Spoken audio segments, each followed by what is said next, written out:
Good morning, ladies and gentlemen. Welcome to A Boy and His Dream podcast. My name is Sonny Aigbe. I have a special guest in the house today, Benny Mathew. I want to thank you for coming to the podcast channel. And then, how are you doing today?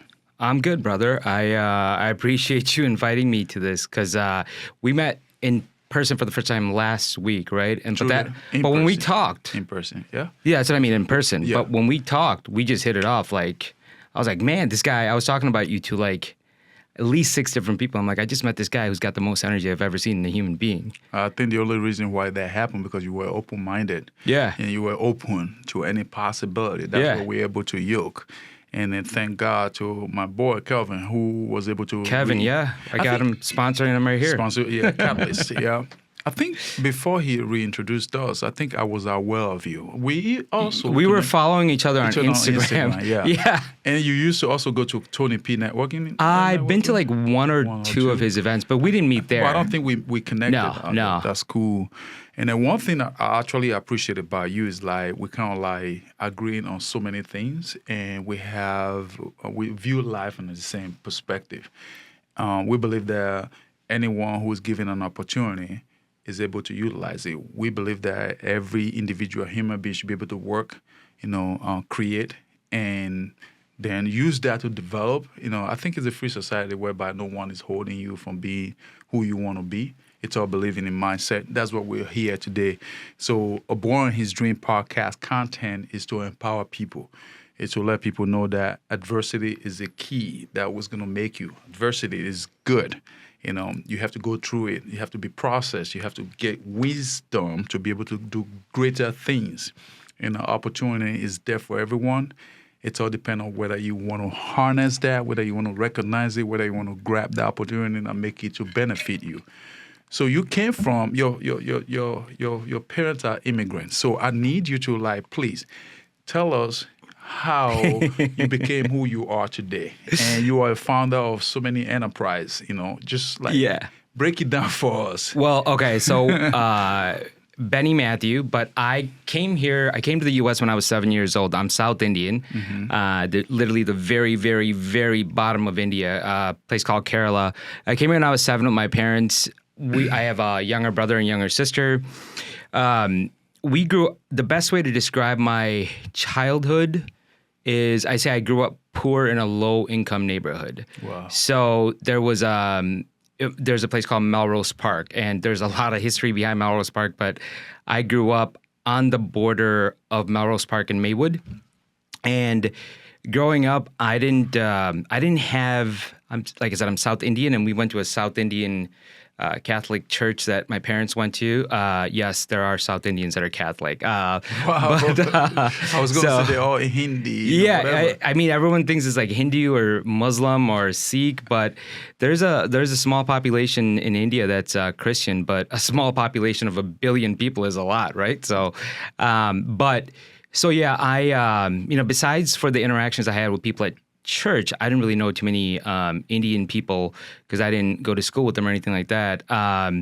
But it wasn't until, I want to say, my senior year in high school, we moved to Addison. And that's when I started to go into school there my senior year in Addison Trail. That's when I met Indian people that I became friends with. And then college, that's when I met a lot of Indian people. So, but growing up, it was really difficult for me to, I think it was more of my own mindset is that, everyone at that church was middle class. And back then I thought that was rich because we lived in this tiny little apartment, the 5 of us. And my parents didn't have an education, but they more than, they're the best parents that I could have ever asked for, especially my mom, because she worked as an aide at multiple hospitals. She worked 16 hours a day. She came home. She cooked for us. She showed us unconditional love. Wow. And, I look back at,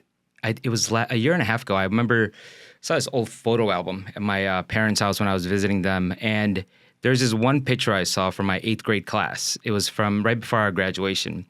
And there was me. There was 2 of my friends who were black. There were 2 guys that are both white, and a girl who was one of our friends, and that picture, it was a moment in time for me because I still remember looking at that, and I'm the only one that's here, meaning at where I'm at right now, because one of my really good friends in junior high in 8th grade, he was killed when we were sophomores, I want to say, in high school. He went to a different high school. He went to the high school in Maywood. My other friend, two of the guys that were white, they both died before they turned 35. One of them, had a very rough upbringing and had a lot of issues that, with drugs and things like that. And the girl that was in the picture, she died before. I'm 40 now. She died before, I want to say 4 years ago, and I lost touch with a lot of them when we moved to Addison. But, once you hear through the grapevine of what's happened. And my other buddy, he played college football, and I still stay in touch with him. He's doing good. He's doing fine. But and then when you look at the first high school I went to, which was in Northlake, the amount of people when I look at those pictures that are not alive right now is it's astonishing. And it's there's not a day that goes by that I don't think about that, and there's not a day that goes by that I'm not grateful to God, the universe, for letting me see things a different way. I appreciate that. That's just amazing. There's a power within you that you only was able to discover that. The same power and strength and gift that God gave every individual the day they were born to survive. So most people utilize it, and most people fail to utilize it. Maybe because of upbringing or fear and whatever. And that pushes me back to mindset. You understand what they said about mindset. Mindset is the thing that helps you to either move on or get stuck. Yeah. Most people get stuck and some people move on. And then what is the thing that help people to either move on or get stuck? How come that some people are able to just overcome and some people just get eat up by their adversity? And I and you are an immigrant. We have a very rough upbringing. Today we're here creating our own businesses and motivating and uplifting and just pushing everyone to do better. What is it about you that enable you to overcome instead of getting stuck like so many people? Your friends who died, who get wasted, they could have been able to overcome, but they couldn't. Yeah. How come they're not able to push through? What is it that thing that is not letting people push through, and some people were able to say, okay, I got this, and they push through? What is it? I mentioned I grew up Catholic, and my mom she's the reason why I know God exists. Oh, you have someone telling my you, mom is pushing. she's not into the political BS of religion. It's more the oneness with God, right? Okay. And so I always felt special because I was her son. And so there was a lot of things that, in life that happened that I made mistakes and all that, but there was something that always saved me from it, And I think for me specifically, it's my mom. Throughout my whole childhood, that made me say, okay, this is what's happening, but you got to figure something out, right? Mm-hmm. And then, because I'll be honest, I didn't learn much in high school or college or anything like that. Mm-hmm. But I learned from people. Since I was a kid, that was always the one thing that I always gravitated to. I was fascinated by stories of people. That's why, when we met up in person, I was just so curious about you and your perspective and what drives you to be that way. Mm-hmm. And so there was a lot of different things that taught me and helped me make better decisions as I got older. But I would say, my biggest blessings that I've had in my life is the adversity that happened in my life. Okay. I'd say the biggest adversity that I had was when I was 18. I got into a very bad car accident. I was on a ventilator for multiple days. Mm-hmm. I broke almost every single bone in my body. This hip is all metal because it was shattered. This hip broke, but they were able to repair it. My lungs collapsed. Ribs got fractured. I had a basal skull fracture. I had brain fluid leaking from my left ear. So I'm actually 100% deaf in my left ear, so can't get that back. The left side of my face was temporarily paralyzed. Again, it was even like that was a moment where I feel like I was so confused as to why that happened. I felt like I didn't deserve that because I had worked so hard to just get into college and to get these grants and loans and all just to go to college, and then that happened a month after I got to college. That's crazy. Yeah. But dipping into that, adding to that, but that needed to happen for you to actually get dissect and have the wisdom that you have right now. Because some people think adversity is a bad thing. They're like, oh, well, I'm going through this bad stuff right now. I'm finished. God does not like me. I'm giving it all up. That's the reason why they turn around and start doing bad stuff. Oh, well, fuck God. I don't care. Why do I have to suffer? Adversity is a gift from God. He said, go through that phase. By the time you survive it, just like Job. If you survive it, the next phase of your life is going to be better because you would have learned something that's going to help you retain this. But people don't want to cherish it. They don't want to embrace it because it's too difficult. Back to someone being in your life, someone backing you, a mentor, a mom, a dad, somebody, for any individual child, any individual person to succeed in life, there must be someone that's pouring into them. I always encourage that. That's the reason why I tell men, women, black, Indian, white. I said, go home and do your homework. Take care of your children. Support your children when they're born. Don't just bring them to life and just let them suffer. Yeah. Somebody got to be there advocating for someone, these children, so that they can grow up and learn those ethics and basic skill sets so that it can help them succeed in life. And I want to give it up for your mom for being there. Although your father also played a very significant role that's made, but mom was the key. So there's always one person. This is why I have 3 mentors, 2 women and 1 man. And then I have support group. But before I turned 40, I didn't have none of those things. I was born rejected. Nobody wanted me because of the ethnic, value, being born out of wedlock. In Africa, that's a whole different... that's a whole new level. That's why A Boy and His Dream is all about, to target everyone who's facing adversity. There are 3 billion underprivileged children globally. You didn't know that. Nobody knows that. The CNN is not talking about this. This is why poverty is so spread across the nation, globally.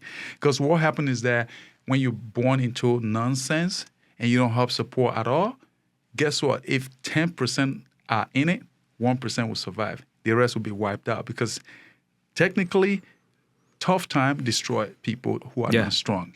And the language that the universe recognize, the universe respect is strength. If you're not strong, you get eaten up. If you're weak, you're done. If you're strong, you keep going. But the weak can get the basic support that they need if they're open-minded, if you're open up to it. And I want to thank you for listening to your mom then. Although you made a mistake in the past, those mistakes are what corrected you right now, that you're in the place where you are, being able to create businesses. Now you're giving back to the community. You're not even thinking about, how much millions am I making from all this motivation I'm giving? I don't think that. When I was younger, when I was in my 20s, I was, I had all these goals, if you want to call it that, of like the life that I wanted to live, and I needed to make this much money and get to this level. But I never had an intention of being an entrepreneur back then. Okay. That was like the goals that I had. And then I had my aunt, my mom's oldest sister, who passed away from cancer in 2011.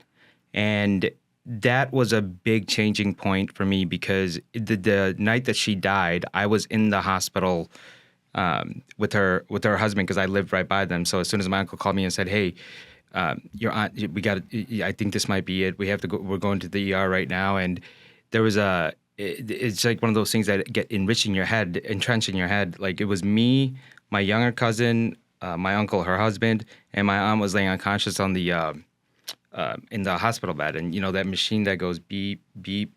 She had one hand I was holding one hand, and my uncle was holding the other. It was like beep, beep, beep, and fading out. I think that person's done, going to be and done. she was done. And that was such I didn't realize that at the time because it took me a while to figure that out. She did everything that you were supposed to do. She's the one that came to the U.S. in the late 60s. She bought all, my parents, my aunts, uncles, all that. she was the one that was kind of like the savior to our family. True that. And she worked extremely hard. She was a nurse. She worked 2 jobs. And I remember, I mean, she struggled with cancer for, the last 2 years before she passed away. So, and I lived by her, so I would see her a lot. And that day she died was when it was like, I wasn't sure anymore about the societal rules of what you're supposed to do. True that. What you're supposed to follow. And ever since then, so that was 2011. So let's just say right around after that, like 2013 is when I made this commitment to myself that I'm going to figure myself out, and that's when like the word self-awareness really got entrenched into me. And it hits your heart. Yeah, it did. Because before that, I was married for 2.5 years or something like that. And after, it was 2013 where I just realized something was off about that. True and that. I wasn't feeling,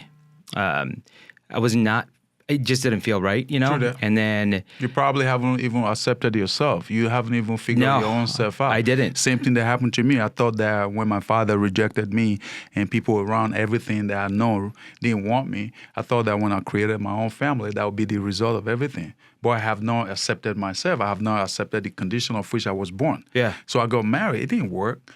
Not until I have to go through divorce.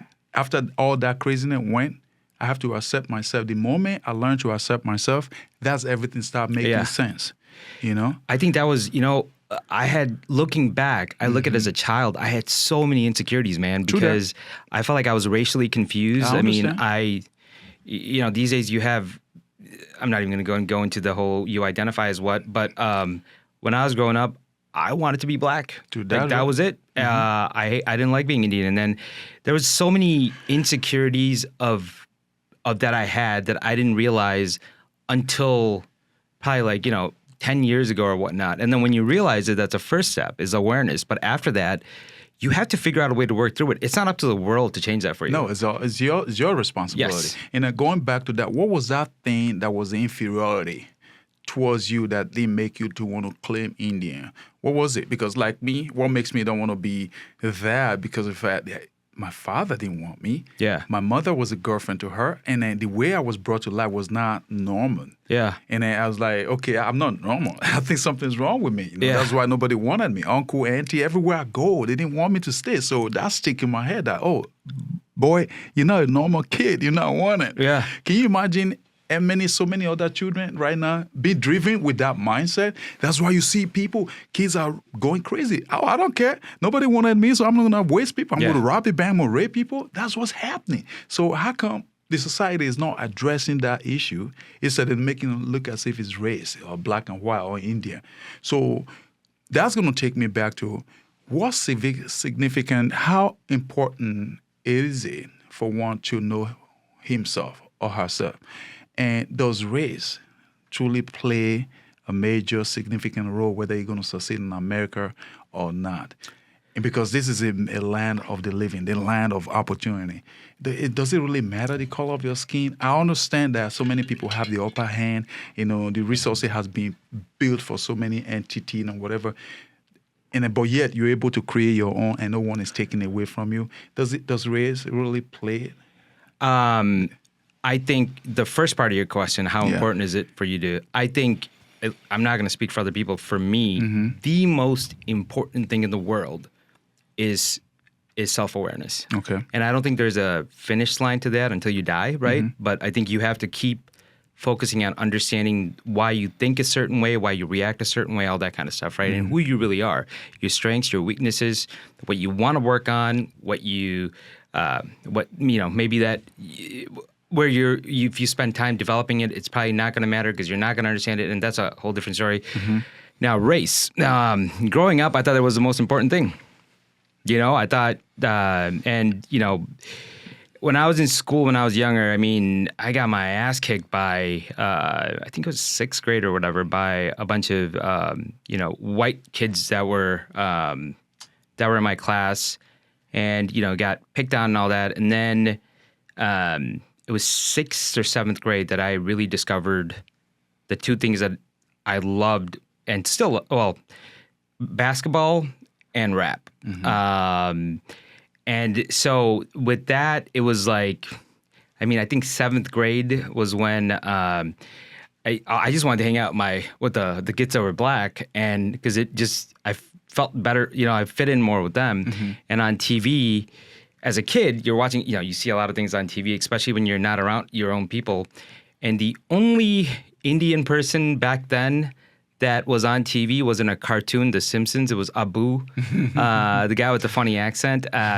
So there was just all these things. And then even when I got to high school, there was one point where I got basically almost killed by people who are not white, Hispanic.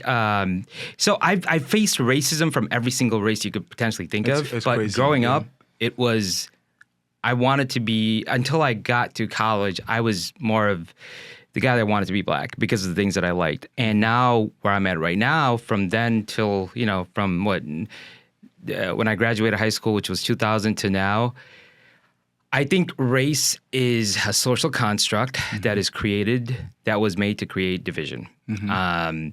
I think, and I just asked you guys this earlier, if you were to look at the U.S. and you were to look at the economics of it, what country of origin do you think is the household income is the highest?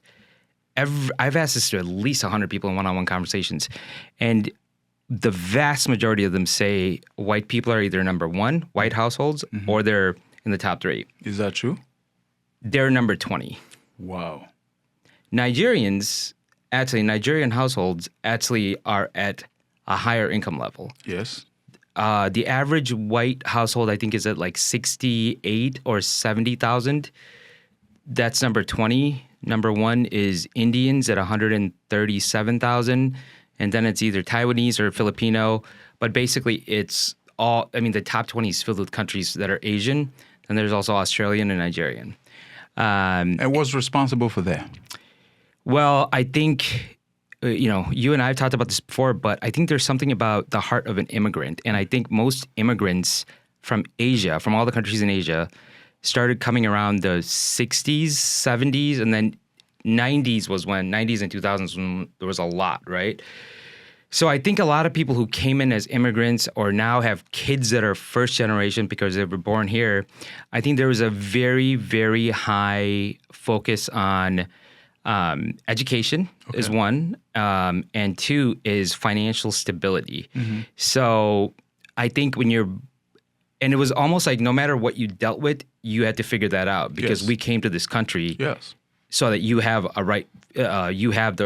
you could build a good future, right? And then also on top of that, there's something about just the family values that I think really helped because you kind of build together. Yes. But I'll be the first one to tell you there's a lot of things about the Indian culture, my culture, that I absolutely do not agree with.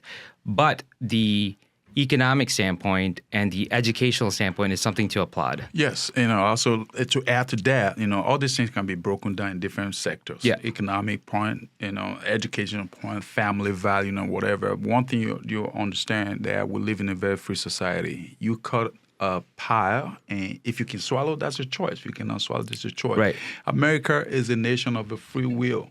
You do what you feel like. They gave you the authority for you to be yourself, but there are rules. Some people don't know how to manage their freedom. So this is the reason why a lot of people get into trouble. Yeah. For people who came from a different background, some culture are very strict, some are not. So those culture who are strict that believe in family value, they come in here, they bring that culture, they stick by it, and they succeed more with that. And those who just gave up their culture and dive into American culture, oh, this is a free world, I can do whatever I feel like. Once you make one mistake in America, such as divorce, such as bankruptcy, such as all that stuff, you're done. You are done. You cannot survive. So those are the things that happen to many families that they didn't know. They have no awareness. We talked about awareness earlier. Yeah. If you know better, you do better, and everything around you become better. So they make those mistakes, and they were able to correct it by giving birth to offspring and letting them know, hey, these are the mistakes we made. Don't do it anymore. So my question is that my people here, what is it that is still affecting my people here, whereby so many majority of them are not able to break free from the freedom they inherited from slavery and all that. And I want to be part of the solution. And I want to help set my people free. And I will continue to hammer this and speak on it until all of them are free from the mindset. So I came to realize that it's all here. Yeah. It's all mindset. You can pick and choose whether you want to be like your father or whether you want to be something different. Right. You can pick and choose whether you want to be exactly how the government want you to be or you want to be something different. No one's even actually controlling how you want to be. It's your choice. You know, in last episode I had, my boy Malik was talking about the free will. Yeah. That God gave you free will. It can be a blessing or a curse. And some people make it a curse to them. And some people take it as a blessing. That's the reason why people become a doctor, a lawyer, because the things that worked are what so many people want to embrace. And then here you can see some vast majority of people pursuing it for a quick patch. And if you want to fix it and just keep going, you think that you can just do whatever you feel like, but because you're allowed to do it, there are consequences to every actions that we take. You know, I'm glad that you came to this podcast today. You know, we're going to continue to like do episode upon episode and keep bringing everyone out, keep motivating people to let them know that there's so many options to life. Yeah. You chose what works for you and go with it. But no one is judging you, but do not run away from the consequences from your own action because you make those choices. Yeah. And you dance to the tune as well. So this is what we're saying. Until then, I want to tell you, can you please tell to people the businesses that you have, how we can find you, whether on through social media, through email, website? Yeah. Yes, sir. So I'm the founder of Orion3. It's that's my company, but it's not. It's my life. So it's not I don't have an elevator pitch for anybody, right? But I use 3 words to describe it. Creating conscious serendipity, because everything about that is authenticity. Orion3 is a space, not a physical space, a mindset where you can be yourself, you can be free, you can learn from others from real perspectives, not the bullshit that you see on TV. Amen. And I want to be in your space. I want to be in that space, man. I want to be in that space. I'll be on the next event. I'm bringing all my crew. I mean, Orion3 there's a lot that we do, but you can't think about it as though a traditional business because it would not make sense at all. Mm-hmm. It's about getting the right people together and talk and have real conversations where people could, basically listen from their peers or whatnot, right? But also on real issues. I mean, one of the biggest things that I'll tell you that people are struggling with right now is mental and emotional health. And it's I've been very open about my struggles my whole life with it, right? Mm-hmm. But it's one of those things where it's like you have to figure it out. Mm-hmm. I don't, some people you have to take medications and stuff like that, but mental health to me is like physical health. You either work out or you don't, right? And so I think you got to figure out that. So being able to share real perspectives on that is really important. And I'm just really, really, really blessed to have really cool people, really incredibly successful, influential people who, through serendipitous encounters, like they've come into my life. And I was not planning on being an entrepreneur. Like I thought I would climb up the corporate ladder and things like that. This happened in COVID. Accidentally happened. And it was one of my biggest mentors and the person that I give a lot of the credit to for me making this choice is the CEO of Jellyvision, Amanda Lannert. She sparked this thing in my head and at the end of 2020, and then all of a sudden, January of 2021, I decided I was going to leave my safe, secure corporate career in the middle of a pandemic and start something that doesn't even make sense or doesn't have a business plan, right? But then since then, now fast forward to now, I have the revenue streams come mostly from memberships. So there's different types of memberships. And, I always talk about the results that happened, right? So last year, there was $4.1 million worth of revenue generated from deals that I facilitated between the members. There was 9 different executive level positions that were filled at companies in Chicago based on, like Kevin from Catalyst. I mean, his company became, I didn't even know him. He was a friend of a friend. and he saw some of the things that I was posting on LinkedIn, and he reached out to me and he said, "Hey man, I want us to be a member. I'd love to get." So I got to know him, and I said, "Okay, cool, yeah, perfect." He's gotten business out of that. So you pretty much connect companies, entrepreneurs. Yes, there's a lot of stuff like that, and a subscription base, and it's a yearly membership, but it's I would. So when you have all these incredible people who can, Orion3 can be the thing that the conduit that kind of lets them be authentic and real, because trust is a huge issue when you're buying. I'm from the B2B space, right? Okay, yeah. And so I led sales and business development for 2 different companies in my corporate career, and so if you can establish that trust, then doing business doesn't get... It's easier. Exactly. Yeah. And so that's what it's about. That's why I'm so selective in terms of even events. Like, I'm the only person, because all the events I do are private, but I'm the only one that puts, please don't forward this and don't bring guests. Because I pick individual people based on what I know of them. You know what I mean? And so there's just a lot of things. I mean, my overall vision for this is bigger than anything that I could ever express in words, but you can't think about it from a business standpoint, because I get asked all the time, how are you going to scale this? How are you going to scale this? I'm like, I don't care about scaling it right now. You're just doing what works right now, and it's actually working. Because at the end of the day, this is, you mentioned, young kids right now and the mindsets. I think for me, this is all about freedom. Freedom to think, freedom to learn, freedom to teach, freedom to talk, right? And freedom to think. And that's what I've gotten the last 2 years from building Orion3. It's actually been exactly 2 years now. And my life has drastically changed. The people that are now my mentors, that I'm around all the time, that's changed. It's just it's been the coolest experience of my life. And this is, instead of giving you a business plan, I tell you about the purpose of it. That's it. Makes sense.